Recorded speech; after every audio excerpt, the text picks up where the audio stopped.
वैदिक पर्सपेक्टिव के इस YouTube चैनल को सब्सक्राइब करें, वीडियो को लाइक व शेयर करें। ओम व्रसाय माणो अव्रणीत सोमम त्रिकद्रुकेस्व पिबत सुतस्य आसायकम मघवादत्त वज्र महन्नेनम प्रथमजा महीनाम। व्रस होते हुए इंद्रियों को वश में करने वाले ने वरण किया सोम का, 3 कद्रुकों में सुसंस्कृत का पान किया। आय पंचमास देने वाले धनवान ने वज्र सायक का ग्रहण किया, हनन किया अहियों में इस प्रथम उत्पन्न का। ये ऋग्वेद के प्रथम मंडल के 32वें सूक्त का तृतीय मंत्र यहाँ लिया जा रहा है। और ये नहीं, यहाँ प्रत्येक व्यक्ति को कहा गया कि आपको ब्रसव बनना है, श्रेष्ठ पुरुष बनना है, पौरुषत्व संपन्न बनना है, क्योंकि आप सृष्टि को कैसे आगे बढ़ाएंगे और उन अप्सराओं का आपको वरण करना है, प्रजनन कर्म करना है, उनके साथ दाम्पत्य जीवन स्थापित करना है, विवाह करके लाना है और संतान उत्पत्ति करना है। और ऐसे पुरुष को कहा गया है कि आप पहले पुरुष बनिए, पौरुषत्व संपन्न बनिए, श्रेष्ठ पुरुष बनिए और फिर उन अप्सराओं का, उन सुंदर लड़कियों का, सुंदर महिलाओं लड़कियों से विवाह कीजिए। आप उन सुंदर लड़कियों से विवाह करके सृष्टि को आगे ले जाइए। इसलिए यहाँ पुरुषत्व पौरुषत्व पे जोर दिया गया, क्योंकि ये बात पहले ही बता दी गई मंत्र में कि इंद्र को संबोधित करके किया गया कि यहाँ कौन व्यक्ति जिनकी इंद्रियां वश में हो, तो पुरुष वही होगा जिसकी इंद्रियां वश में होगी। यहाँ उपमा दी गई है वृषभ, वृषभ के समान आपको पौरुषत्व संपन्न होना। यहाँ सस, वृषभ और अश्व 3 की बात की गई, लेकिन यहाँ अभी बात चल रही है वृषभ। इस सृष्टि को आगे बढ़ाता है, लेकिन एक्चुअल में जीवन की समस्याओं को हल करने वाला हो, जीवन में आने वाली कठिनाइयों का सामना करने वाला हो, है ना, अपनी सृष्टि को, अपने आसपास के लोगों को आगे ले जाने वाला हो, ऐसे व्यक्ति को पौरुषत्व की संज्ञा दी गई। और ईशान कहता है कि प्रत्येक व्यक्ति को पौरुषत्व संपन्न बनना है, प्रत्येक व्यक्ति को वृषभ बनना है। और जब आप वृषभ बन जाएं, तब अपनी इंद्रियों को वश में करके जब आप वृषभ बनते हैं तो आपको सुंदर लड़कियों से विवाह करना है, उनको सम्मान देना है। अपन पहले के समय में देखते ना, जो दुष्ट प्रकृति के लोग होते थे वो सृष्टि को नष्ट ही करना चाहते थे। हिरण्यकश्यपु को देख लो आप, वो क्या करता था, चाहता था कि सब मेरी पूजा करो, मेरे से डरो, किसी को जीने नहीं देता था ढंग से। तो यहाँ ऐसे लोगों को संबोधित किया है। 3 कद्रुकों में सुसंस्कृत का पान किया, त्रिकद्रुकेषु, 3 कद्रुकों में अपिवत सुतस्य सुसंस्कृत का पान किया। त्रिकद्रुकेषु का भाष्य भगवान ऋषि दयानंद ने इस प्रकार किया है। त्रिकद्रुकेषु त्रयः उत्पत्ति स्थिति प्रलयाख्याः कद्रवो विविध कला येषां तेषु कार्य पदार्थेषु। अत्र कदि धातो ऋणादिकः कृत्पत्ययः पुनः समासांत कप च त्रिकद्रुकेषु, जिनकी उत्पत्ति, स्थिरता और विनाश से 3 कला व्यवहार में वर्ताने वाले हैं उन पदार्थों में। अर्थात इंद्रियों को वश में करने वाले वृषभ पुरुष ने उत्पत्ति, स्थिरता और विनाश तीनों कलाओं में सुसंस्कृत प्रजनन कर्म का पालन किया। किसी भी परिस्थिति में प्रजनन कर्म हेतु अनैतिक, अश्लील और अवैध दुष्टतापूर्ण व्यवहार वह कदापि पसंद नहीं करता। मतलब इंद्रियों को वश में करने वाला जो वृषभ पुरुष, फिर उसी के बारे में बात हो रही है।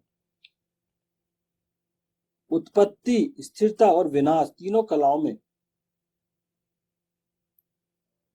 उत्पन्न होते समय, स्थिर रहते समय और विनाश के समय, मतलब तीनों ही कलाओं में सुसंस्कृत प्रजनन कर्म, सुंदर दाम्पत्य कर्म का पालन किया। जब वह उत्पन्न हुआ, मतलब जब उसका जन्म हुआ, उत्पन्न हुआ, तब भी तो वो पुरुष के रूप में उत्पन्न हुआ, या पुरुष की बात की गई? वो किससे उत्पन्न हुआ? उत्पत्ति के समय उसके माता पिता के प्रजनन कर्म से वो उत्पन्न हुआ, दाम्पत्य कर्म से। फिर स्थिर मतलब जब वह बड़ा हुआ और उसका एक समय आया जब उसको मतलब वो पुरुष के रूप में बड़ा हुआ और पुरुष बना, तब उस काल में और विनाश, कभी ऐसी विपत्ति आई जीवन में, तब भी वो स्थिर रहा। ये नहीं कि वो अनैतिक रूप से उसने पालन किया हो। मतलब इसमें ईशान शक्ति से मना करता है, इसलिए कहा गया है सुसंस्कृत प्रजनन कर्म का पालन करो, या किया उसने। मतलब आपको किसी स्त्री से विवाह, किसी लड़की से विवाह करना है तो आपको उसकी इच्छा से ही करना पड़ेगा। आप कितने ही शक्तिशाली हो, आप कोई गलत काम नहीं कर सकते कि पर चला आपने कोई मतलब गलत बलात्कार व्यभिचार के माध्यम से अपनाने का प्रयास करें, या किसी सामने वाले की किसी कमजोरी का फायदा उठा के, या किसी को इतना परेशान कर दिए कि वो आपसे विवाह करने को मतलब विवाह ही करे आपसे, नहीं। यहाँ ईशान ने सख्ती से मना किया। ईशान का कहना है कि स्वयंवर का अधिकार, पति चुनने का अधिकार उसने लड़की को प्रदान किया, स्त्री को प्रदान किया, तो वही वो डिसाइड करेगी कि मेरा पति कौन है। तो वहां आपको अपनी इच्छा का अपने आप पर नियंत्रण करना हो। आपकी इच्छा हो सकती है कि हमें इस स्त्री से या इस लड़की से विवाह करूंगी, लेकिन आप उसके लिए वैध साधन अपनाइए ना, अवैध साधन नहीं। तो इसलिए यहाँ पर कहा गया है कि सुसंस्कृत प्रजनन कर्म, सुंदर प्रजनन कर्म, संस्कारों से युक्त, आपको संस्कारों से युक्त आचरण करके ही दाम्पत्य जीवन में प्रवेश करना होगा। यहाँ पर स्पष्ट आदेश है। ईशान ऐसे लोगों को, व्यभिचारियों को, बलात्कारियों को कभी पसंद नहीं करता। सृष्टि ऐसे लोगों को पसंद नहीं करती। ईश्वर शक्ति से, ईशान ने वेद में शक्ति से कहा है कि आप ऐसे कोई भी आचरण ना करें जिससे किसी की स्वतंत्रता बाधित हो। और औरत को तो ईशान सृष्टि को धारण करने वाली कहता है, ब्रह्मा बभूवित कहता है, इस ब्रह्मांड का निर्माण करने वाली कहता है। इसलिए ईशान ने बहुत सारी चीजें स्पष्ट कर दी कि औरत का एक समाज में बहुत महत्वपूर्ण स्थान है। इसलिए किसी भी महिला के सम्मान को ठेस न पहुंचे। किसी भी पुरुष को ऐसा कोई काम नहीं करना चाहिए कि किसी भी महिला के सम्मान को कोई ठेस पहुंचे। उसके सम्मान का बहुत ध्यान रखना है। इसलिए बार बार कुछ चीजों को बार बार रिपीट किया गया वेद में। कैसे आपको जीवन जीना है, कैसे आपको बनना है, कैसे रहना है। किसी भी परिस्थिति में प्रजनन कर्म हेतु अनैतिक, अश्लील और अवैध दुष्टतापूर्ण व्यवहार वह कदापि पसंद नहीं करता।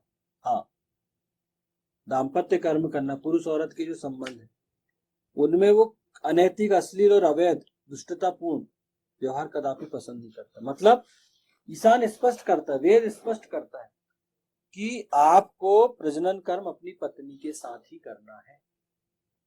पत्नी को पति के साथ, पति को पत्नी के साथ। ये यहाँ पर अथराइज्ड किया है, अधिकृत किया है विवाह के माध्यम से। और ऐसा कोई भी काम दोनों से अपेक्षा करता है कि आप दोनों ऐसा कोई काम ना करें। अनैतिक काम नहीं करने को कहा है, बिल्कुल पसंद नहीं करता। अवैध काम, अश्लील काम, आप कहीं पर, शासन तो नियम बनाती है लेकिन फॉलो कौन करेगा? आम जनता ही करेगी फॉलो। तो नियमों का अनुगमन कौन करेगा? आम जनता। अब शासन के तो नियम रहते हैं, सरकार के नियम रहते हैं, लेकिन बहुत सारे लोग उन नियमों का उल्लंघन करते हैं, क्योंकि वो आपके विवेक पर निर्भर करता है ना। तो सामाजिक चेतना तो समाज के लोगों से ही आएगी, इसलिए सामाजिक लोगों को ये बात कही गई। औरत गमन पूर्णतः नैतिक, धार्मिक और सुसंस्कृत ढंग से ही किया जाना उचित समझता है। उसका अपने काम जीवन पर पूर्ण नियंत्रण है, उसका अपनी इंद्रियों पर पूर्ण नियंत्रण है।